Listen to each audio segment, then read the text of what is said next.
Napakabuti po ng ating Panginoon. Tunay nga na ano man ang ating pagkukulang, kailanman na hindi nagkulang ang ating Panginoon sa ating mga buhay. Amen.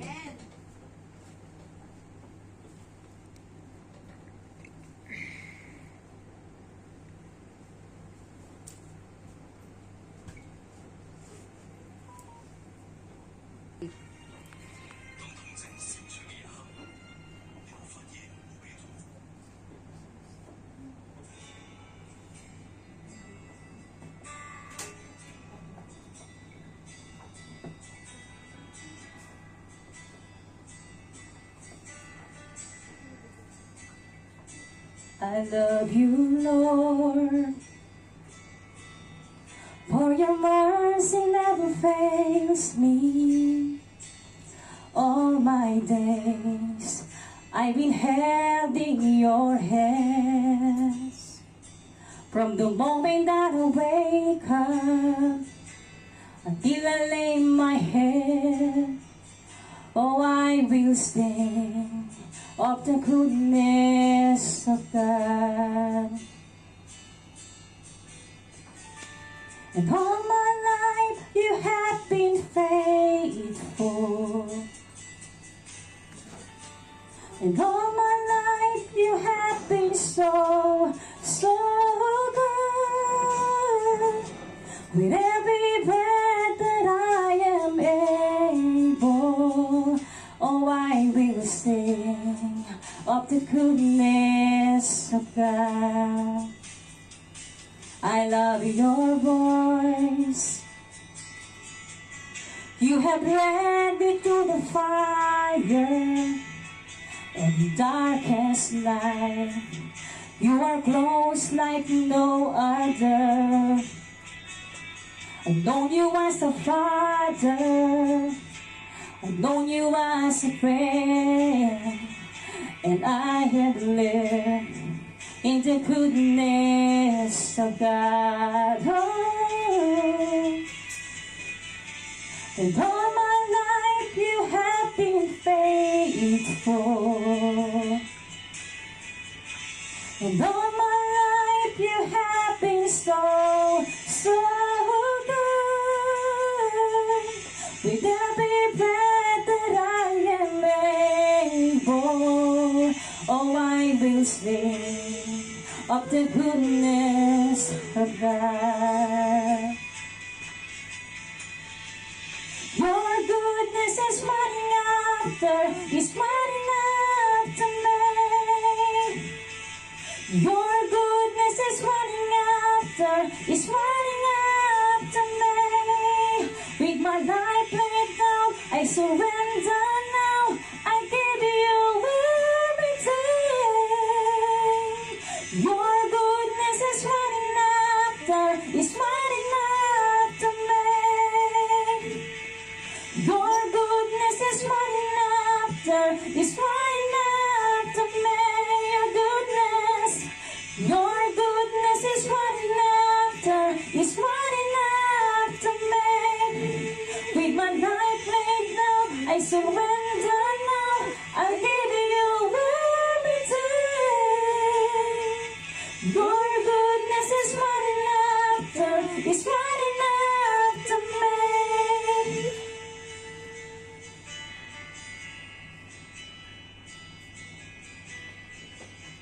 And all my life you have been faithful.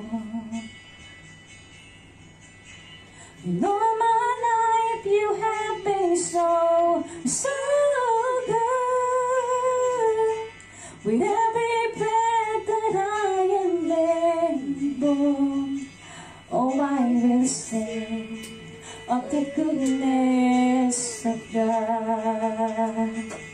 Oh, I will sing of the goodness of God. Amen. To God be the glory po. Amen. Pasalamatan ng ating Panginoong Diyos sa kabutihan niya na ito pagka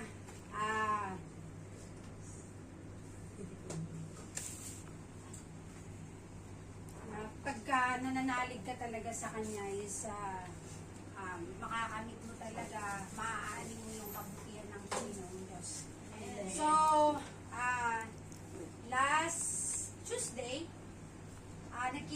kanyang amo. Di ba, last Sunday pumunta ako doon sa bahay ng amo. And I'm so thankful kasi kung talagang hiniling mo sa kanya kung anong gusto mo, ibibigay niya talaga. So, sabi ko, when I'm praying, sabi ko, Lord, ikaw na yung bahala sa akin, sabi ko. Pero, ang gusto kong maging amo is mag-ama or mag-ina, specific, na may aso. And God gave me that one. At may bonus pa, kasi hindi lang isa yung aso, kasi tatlo na medium size. And I'm so thankful kasi yung amo, napaka-open-minded niya. And talagang, ano siya sa katulong niya talaga. Itinur niya ako sa bahay niya, although yung bahay malaki, pero okay lang ako kasi mag-isa ko lang maghapon. Saka lang siya darating tuwing gabi lang. So, bihira rin akong magluto. Pero sabi niya, I want to taste all your recipes. So, tapos sabi daw nung tatay niya, kasi isinend nga ng amo ko, yung magiging amo ko, yung mga recipe ko. Sabi niya, oh, maybe I can stay in your house longer a bit because I can eat some delicious food now. Not unlike this time. Just 2 spoon, then, oh, the food is not good, sabi ng mga matanda. So, alam nyo na-overwhelming talaga ako. And then, nung pumunta kami sa agency, nagpirma ako ng kontrata last Tuesday. And God is so good talaga. Kasi, talagang nag-fasting pa ako for that. Kasi nga, syempre magbabayad ako sa Pilipinas ng 25K. But then, God is so good talaga kasi yung amo, last Tuesday, sabi niya, I will pay all the bills. So, ilang Panginoon? And then sabi niya sa akin, oh, just your allowance, okay? You can just leave some money and then it's okay na you take more overtime to your employer so that you have more money to go back, to bring home, sabi niya. Sabi ko, it's no need. Sabi ko sa kanya, kasi God is good. And sabi niya sa akin, you know, we are destined with each other, sabi niya. So, di ba, sabi ko, wow, thank you Lord, talagang napakabuti mo. Kasi, sabi ko, hindi ako nanghihinayang, sabi ko, sa malaking sahod ko. Hindi naman ako tratuhin na tao. Amen. So, ngayon, sabi ko, this is a blessing from our Lord.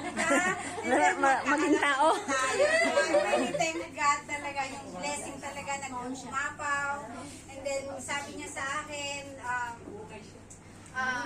when you go out during day off, I'll give you $100. So I give you $400 every time you go out to pay for your taxi. O, di ba? God is so good, di ba? And then sabi niya, oh, but the amount of your salary, is that okay for you? I said, okay. There's no problem. Sabi ko sa kanya, kasi bumaba lang siya ng konti. Pero sabi ko, that is okay already. Kasi as long as happy ako na magtrabaho sa iyo, sabi ko sa kanya, and happy ka rin if ever na may mga ano kang ayaw mo sa akin, you can just tell me. And then, I will try to change, sabi ko sa kanya. So, di ba, ang buti-buti ng Panginoon na yung nag-iisip ka na yung babayaran mo, nang hihinayang ka sa pera na gagastusin mo, but God is so good talaga. So, I really, really thank God na pagka talagang nag-uubay ka sa Panginoon, talagang inaani mo yung kabutihan ng Panginoon sa ating buhay. So, binabalik ko yung papurit pasasalamat sa Kanya. To God. Really working in us, ano po. So, dadako na po tayo sa pakikinig ng salita ni Lord. Tinatawagan ko po si Pastor. Salamat kapatid at magandang umaga po sa ating lahat. Good Morning! Napakabuti po ng ating Panginoon. Amen. Amen. Dahil sa mga patutuo po natin, makikita natin na ang Diyos ay buhay. Amen. Ang Diyos po ay gumagawa ng mga bagay at dakilang bagay sa buhay ng bawat isa po sa atin. Kaya napatunayan po natin na yung pinaka-team natin that if we are willing and obedient, we will eat the best of the land. Amen. Alam natin na yung the best ay galing sa Panginoon. Amen. Kasi sabi niya, every good and perfect gift is from above. Amen. Sa Kanya po nang gagaling lahat yung mga magagandang bagay, yung mga gift sa ating Panginoon. Amen? So, purihin ang Diyos at sa araw na ito, sinicelebrate po natin yung Resurrection Sunday. So, noong sa Pilipinas, busy-busy po sila. Instead po na sila ay nasa gawain, pero makikita po ninyo na sa mga post na ang mga beach, mga resort ay punong-puno. Pero tayo, inaalala natin na ang Panginoon, yung araw po na yon ay siya ay inaalala natin na siya ay namatay, pero hindi po siya nanatiling patay. Kundi sa ikatlong araw siya po ay muling nabuhay. Amen. Kaya yun po yung sa place natin, siya po yung imbis na tayo po sana yung nandun, di ba? Dahil tayo ay makasalanan. Pero tingnan po ninyo kung gaano po tayo kamahal ng ating Panginoon. Amen. Dahil hindi naman tayo karapat-dapat. Dahil tayo ay katulad lamang po ng maruming basahan sa harapan ng Diyos. Lahat ng kabutihan natin, lahat ng alam natin na mabuti sa atin, itinuring lamang po yung maruming basahan sa harapan ng Panginoon. Kaya siya na hindi nagkasala, ibinigay niya ang kanyang buhay para po sa atin, para matubos yung kasalanan po natin. Amen? Amen, mga kapatid. Lahat po tayo ay hindi karapat-dapat sa ating Panginoon. Ngunit purihin ang Panginoon dahil naging karapat-dapat po tayo dahil po sa ginawa ng ating Panginoon sa ating mga buhay. Amen? Kaya purihin po ang Diyos. At sa araw na ito, gusto ko pong alalahanin na noon tayo ay hindi naman natin alam ay pagka Biyernes Santo, bawal ang daming bawal yung bawal maligo, bawal maging masaya, bawal lahat. Amen, mga kapatid? Pero purihin ang Panginoon dahil